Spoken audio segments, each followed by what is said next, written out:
Stjórnarandstöðunni í Ungverjalandi spáð sigri í þingkosningum sem voru í landinu í dag. Gangi glænýjar kannanir eftir eru dagar Viktors Orbán á stóli forsætisráðherra taldir. Flugstjóri vélar Icelandair sem fór lágflug yfir Vestmannaeyjum í gær fékk leyfi til að breyta út af flugleið. Farþegar voru látnir vita hvað stæði til og einn þeirra segir þetta hafi verið stórkostlega upplifun. Friðarviðræður Írana og Bandaríkjamanna í Pakistan í gær skiluðu engri niðurstöðu. Bandaríkjaforseti segir að hafnbann verði sett á öll skip sem sigla Hormúzsund. Framkvæmdastjóri FÍB fagnar boðaðri lækkun á virðisaukaskatti á eldsneyti og bjartsýnn á að verðlækkanir skili sér til neytenda. Og þjóðfélagsumræða dalandi lestur á verkum Halldórs Laxness hefur glætt áhuga á verkum Nóbelsskáldsins.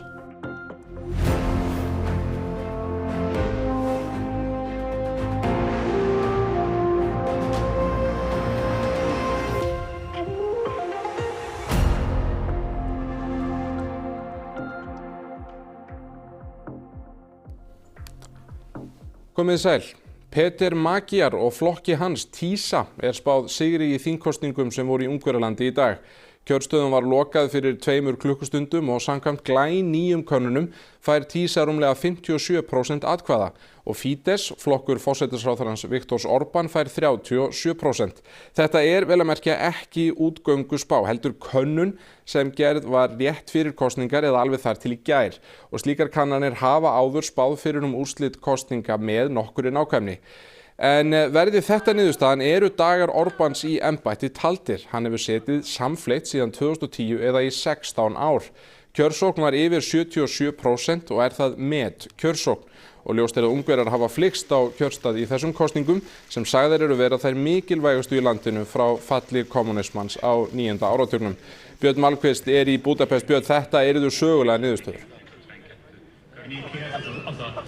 Já, mjög sögulega niðurstöður hér í Ungverjalandi og hér í Budapest og ég held að allur sá aragrúa fólki sem í kringum og hefur verið að streyma hérna niður á torg í miðborg Budapest gerir sér grein fyrir því, verður stödd á kosningasamkomu TISA flokksins og Peter Magyar, leiðtogi flokksins, var að tala hérna rétt áðan.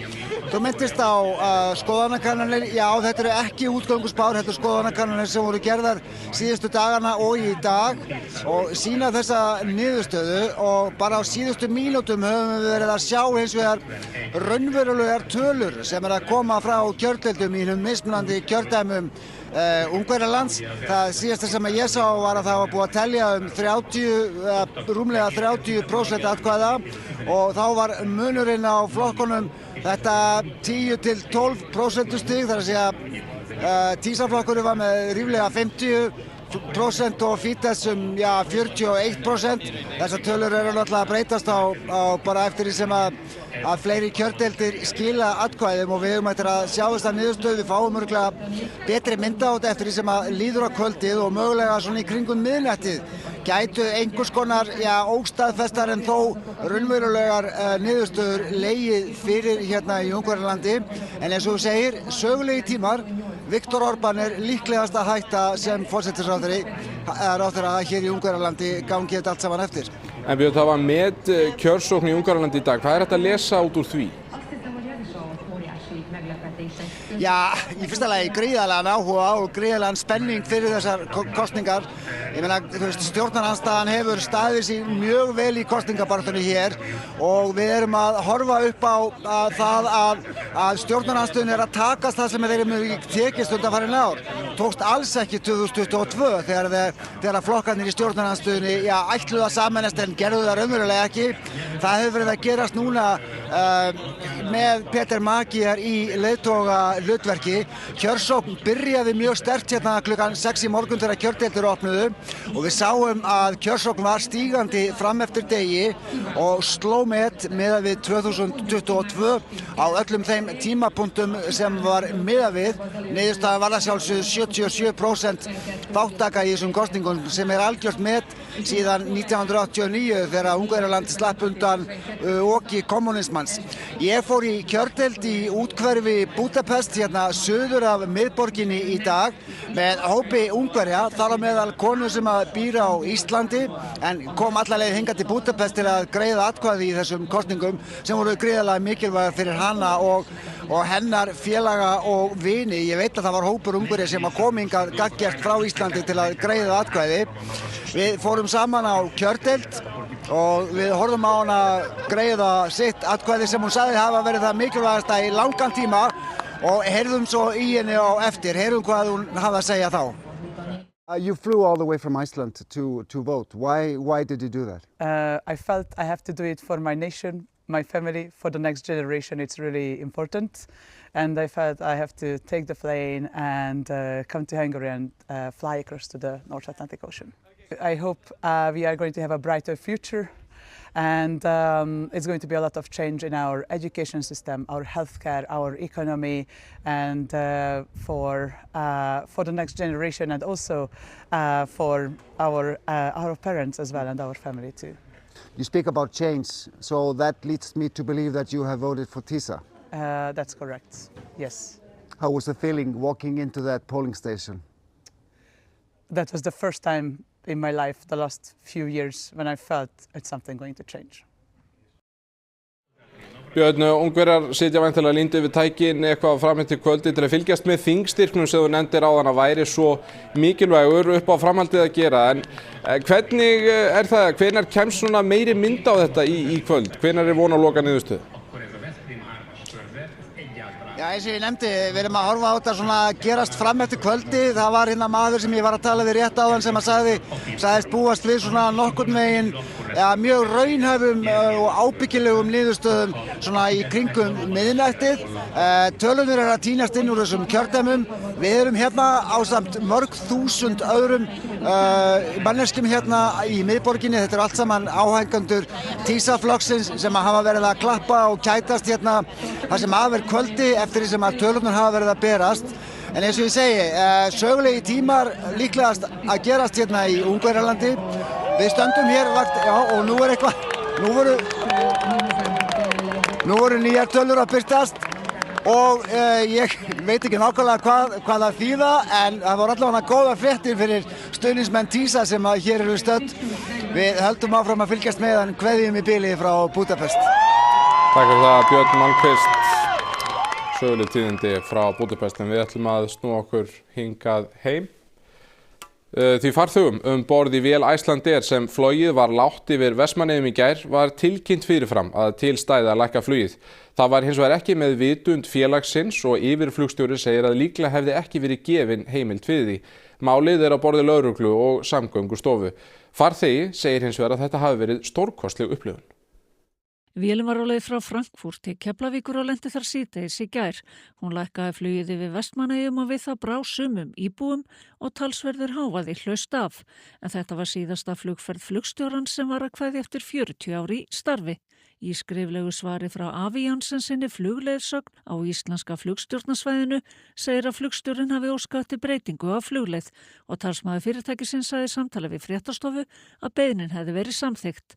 Linda Gunnarsdóttir yfirflugstjóri hjá Icelandair sagði að lágflugið hefði hvorki verið með vitund né vilja félagsins og ólíklegt að heimild hefði verið veitt til þess. Hún segir að ekki sé hægt að fullyrða flughæð vélarinnar og enn sé beðið eftir gögnum úr flugrita. Hvorki hún né aðrir talsmenn Icelandair vildu veita fréttastofu sjónasviðtal. Í skilaboðum sem framkvæmdastjóri flugrekstrarsviðs Icelandair sendi starfsmönnum í gær segir að svo virðist sem farið hafi verið niður fyrir leyfilega flughæð. Málið sé alvarlegt og hafi verið tilkynnt til lögreglu. En einn farþeganna segir flugferðina vera þá eftirminnilegustu sem hún hefur farið. Hún var ósköp einfaldlega stórkostleg og ég var umvafin frönskum ferðamönnum og þau var allir yfirsiglaðir. Það var ítrekkað klappað, dynjandi lófatak. Ég hef aldrei verið í flugi þar sem var svona mikið og oft klappað. Þetta var mjög vel og fallega kynnt. Okkur var sagt að þetta væri síðasta flugstjórans eftir áratuga farsælt starf. Varstu vör við að ykkur væri hræddur eða óánægður með þetta í vélinni? Ég var ekki vör við það, nei. Aftur út í heim. Viðræður Írans og Bandaríkjanna frið í gær í Pakistan skiluðu engri niðurstöðu. Forseti Bandaríkjanna segir að sjóher landsins ætla að setja hafnbann á skip sem sigla Hormúzsund. Þetta þýðir að öllum skipum sem sigla sundið verður það bannað, meira að segja þeim kínversku skipum sem Íranar hafa hleypt sundið, þó að öðrum hafi verið meinað að sigla þar í gegn. Trump fullyrðir að írönsk skip sem ráðast á bandarísk herskip á sundinu eða friðsöm skip verði sprengt í tætlur. Þá verður sjóhernum falið að leita þar að írönskum tundurduflum og eyðileggja. Trump segir að friðarviðræður í gær hafi gengið vel nema þegar kom að kjarnorkuáætlun Írana og J.D. Vance varaforseti sem fór fyrir bandarísku sendinefndinni í Islamabad í gær segir það sama. But the simple fact is that we need to see an affirmative commitment that they will not seek a nuclear weapon and they will not seek the tools that would enable them to quickly achieve a nuclear weapon. That is the core goal of the President of the United States. Opnun Hormúzsunds, árásir Ísraelshers í Líbanon og kjarnorkuáætlun Írana eru helstu ásteytingarsteinarnir. Þá vilja Íranar ólmir að losað verði frystar eignir Írana og að viðskiptaþvingunum verði aflétt. در مورد یک سری از موضوعات ما به تفاهم‌هایی رسیدیم واقعیت. اما در مورد دو سه موضوع مهم خب دیدگاه‌ها فاصله داشت. Þegar tveggja vikna vopnahlé rennur sitt skeið 22. apríl líklegra en áður að stríðið fari aftur í sama farveg. Það að engin niðurstaða hafi fengist í gær þarf ekki að koma óvart, enda hafa bæði ríki lýst yfir sigri í stríðinu. Íranska sendinefndin fór svo með þetta veganesti til Islamabad í gær, sem kannski segir sitt. Hér sést forseti íranska þingsins skoða myndir af 165 fórnarlömbum árásar Bandaríkjamanna á skóla sem drepin voru á fyrsta degi stríðsins. Bráðabirgða niðurstaða Bandaríkjahers segir að úrelt gögn hafi valdið því að ráðist var með eldflugum á skólan. Hingað heim, framkvæmdastjóri Félags íslenskra bifreiðaeigenda býst við að lækkun á bensín verði hjálpi til við að draga úr verðbólgu. Lækkun á heimsmarkaðsverði á hráolíu síðustu daga eigi eftir að skila sér til neytenda hér heima. Ríkisstjórnin kynnti á föstudag tímabundnar aðgerðir til að draga úr verðbólgu.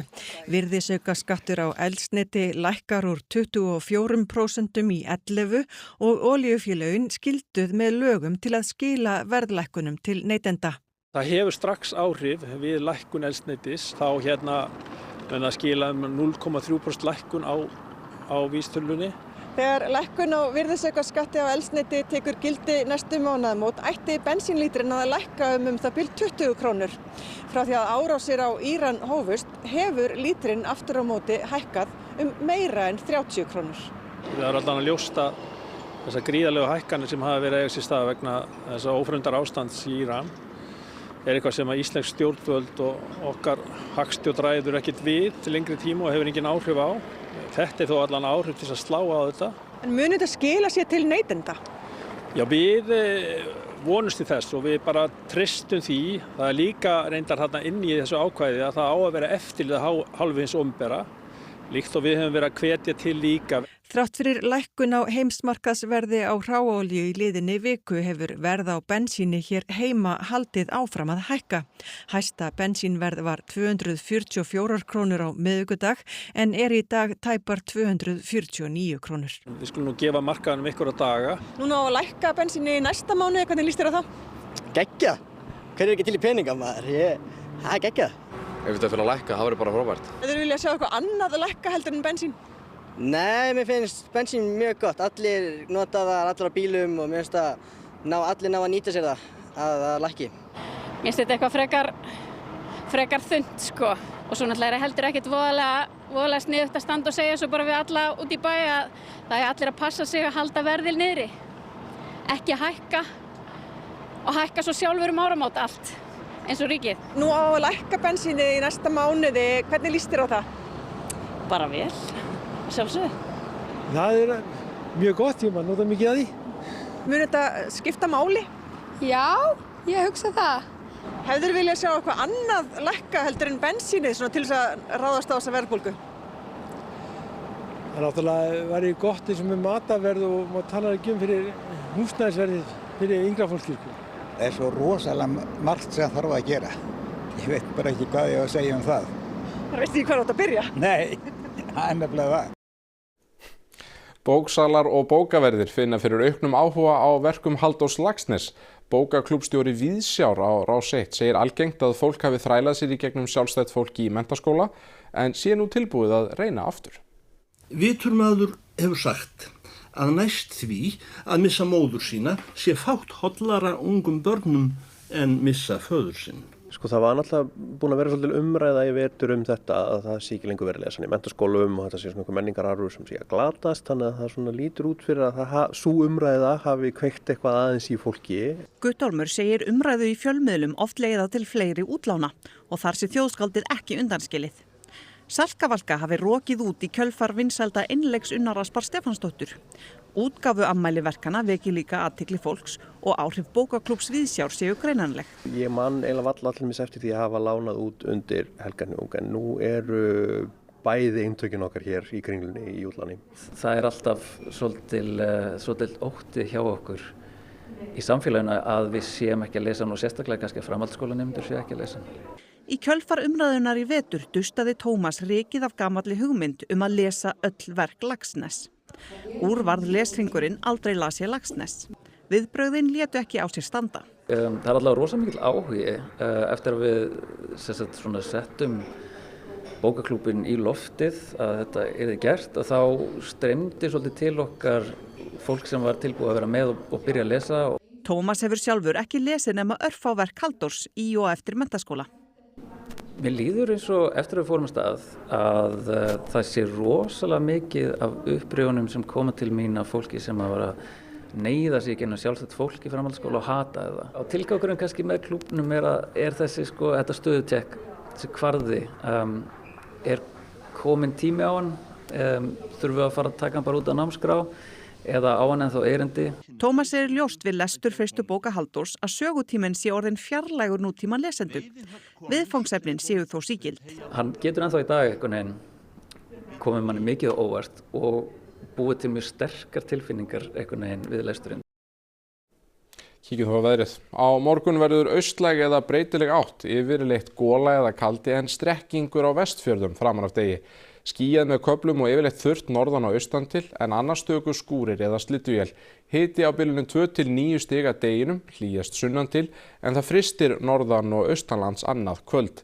Nánar veðrið að loknum íþróttum. Ísland tryggði sér í dag sæti í lokakeppni Evrópumóts kvenna í handbolta með því að vinna stórsigur á Portúgal. Þetta 4. stórmótið í röð sem liðið kemst á. Stórt skref fyrir handboltan, kvennahandboltan á Íslandi. Bestadeild karla fór af stað af alvöru í dag og lýkur fyrstu umferð í kvöld. Nýliðar deildarinnar voru í heimsókn í höfuðborginni. Kvennalandsliðið fótboltastefnur á HM í fyrsta sinn og mikilvægur þáttur í því að vinna Úkraínu á þriðjudag. Þurfum bara að vera rólega að setja axla niður og þá ættum við að ná að klára þetta.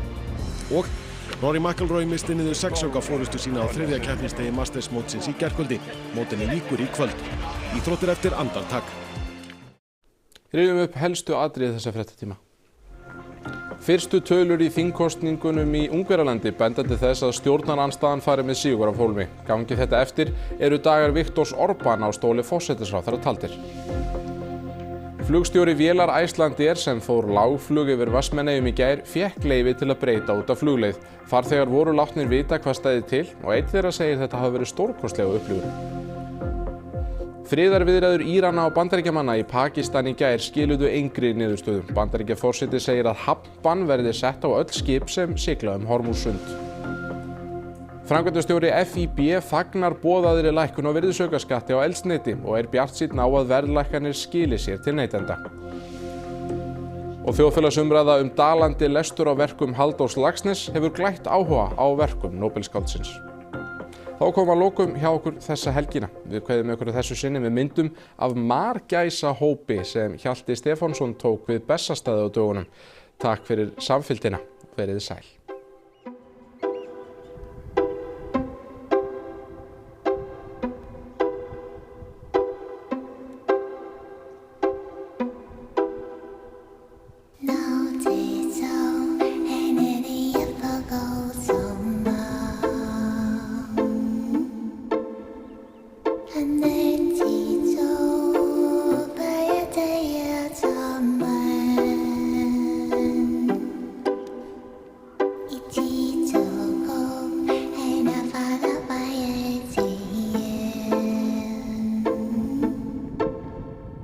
Á